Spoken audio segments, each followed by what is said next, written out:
Boa noite. O grupo 2, composto por Alexandre, Carolina, Daniela, Flávia, Larissa e Laura, apresenta o trabalho cujo tema é As regras primárias e secundárias em Hart. Segundo Andrea Fajon, na revista O Estadão, a obra magna de Herbert Hart, O Conceito de Direito, publicada pela primeira vez em 1961, merece uma atenta leitura. Não apenas por sua qualidade filosófica intrínseca, mas, sobretudo, pelo fato do desenvolvimento posterior da filosofia analítica do direito ter se dado quase inevitavelmente com base nela ou contra ela. Isso para não falarmos da sua influência na teoria da justiça, na filosofia moral e na filosofia política do nosso tempo.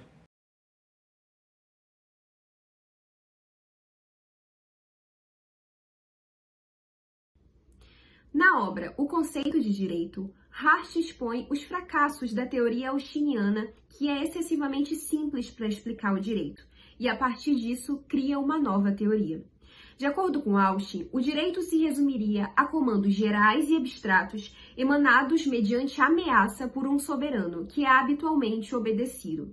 No entanto, Hart identifica que esses comandos são insuficientes para explicar todos os tipos de normas, já que existem normas que não exprimem obrigações ou que não são criadas a partir de prescrições explícitas.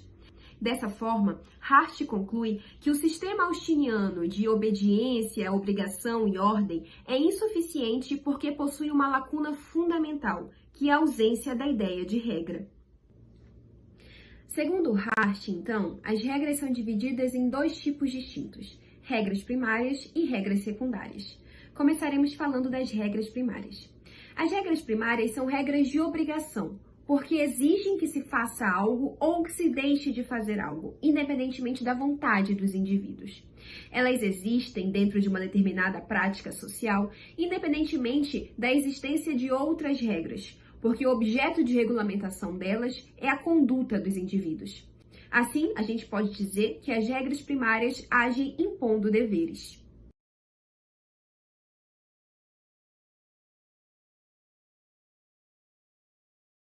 Diante disso, trata-se de um regime de regras primárias de obrigação, que é a estrutura na qual a sociedade é integrada exclusivamente por regras primárias.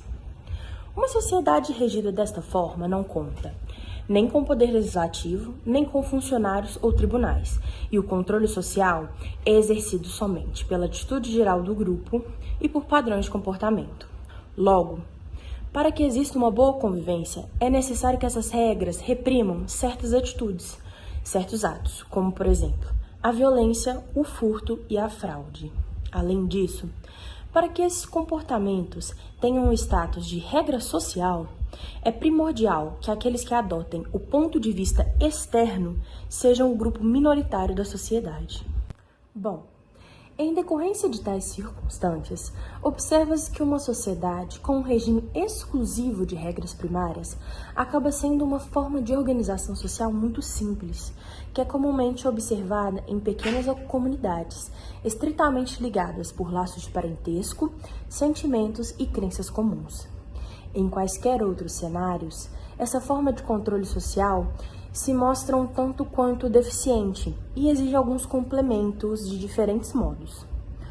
Dessa forma, essa deficiência é marcada por alguns defeitos que serão listados a seguir.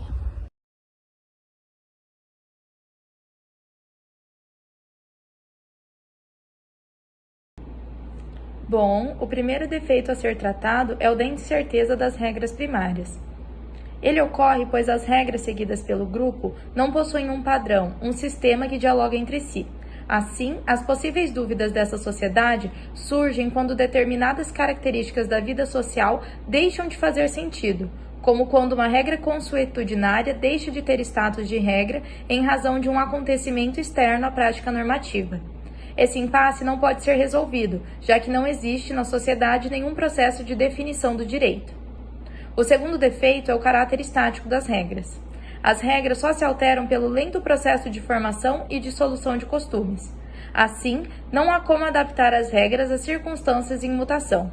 Para que isso fosse possível, seria necessário pressupor a existência de regras de um tipo diferente das regras primárias de obrigação, pelas quais a sociedade exclusivamente vive. A ineficácia da pressão social difusa é o terceiro defeito. Assim, é possível que os habitantes da sociedade não entrem em um consenso sobre a violação ou não de uma regra de obrigação, divergindo de modo interminável sobre tal questão. Isso é devido à ausência de uma instância dotada de poder para determinar se houve ou não violação das regras. Com a ausência de um poder que se aplique penalidades, os castigos infligidos pela violação são aplicados pelos próprios ofendidos, o que abre espaço para a vingança.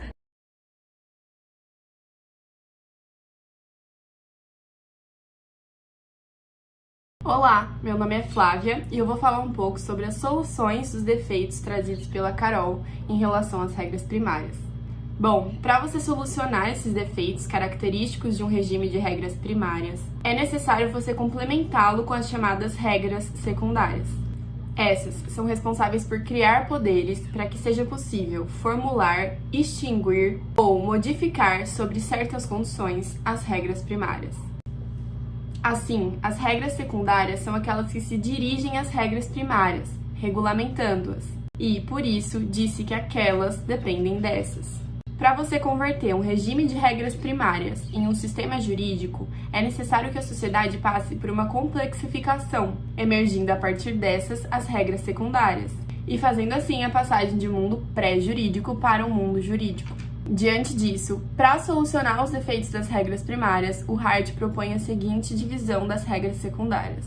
São 3 tipos: as regras de reconhecimento, as regras de alteração e a regra de julgamento. Sobre a regra de reconhecimento, o que é ela? Então, essa regra vai buscar solucionar a incerteza das regras primárias. Ela especifica as características de uma regra social, com o intuito de definir se ela pertence ou não ao sistema jurídico, e analisa a produção da norma, averiguando se a regra surgiu de um fato social, bem como identificando as fontes do direito e a sua validade jurídica.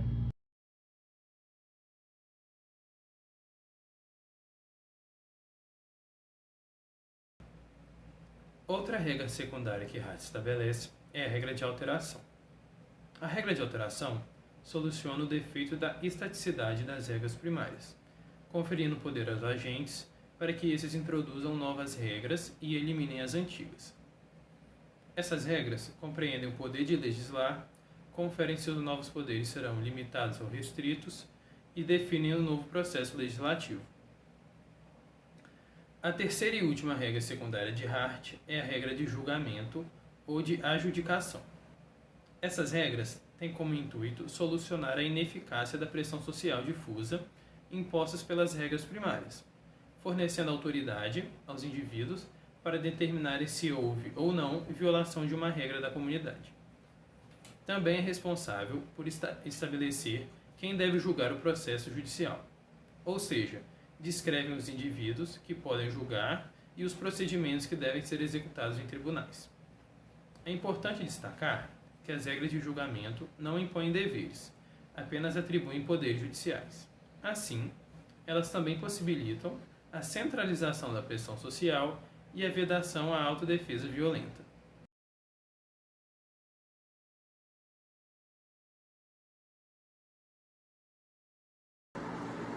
A partir do exposto, vê-se que as regras secundárias de obrigação propiciam critérios autoritativos aos indivíduos e também às autoridades, possibilitando a identificação das regras primárias de obrigação, conferindo a determinados cidadãos o poder de legislar e a outros o poder de julgar e de definirem o processo judicial. Estabelecidas as regras secundárias, regulamentadoras de suas respectivas regras primárias, tem-se um sistema jurídico, de acordo com Hart.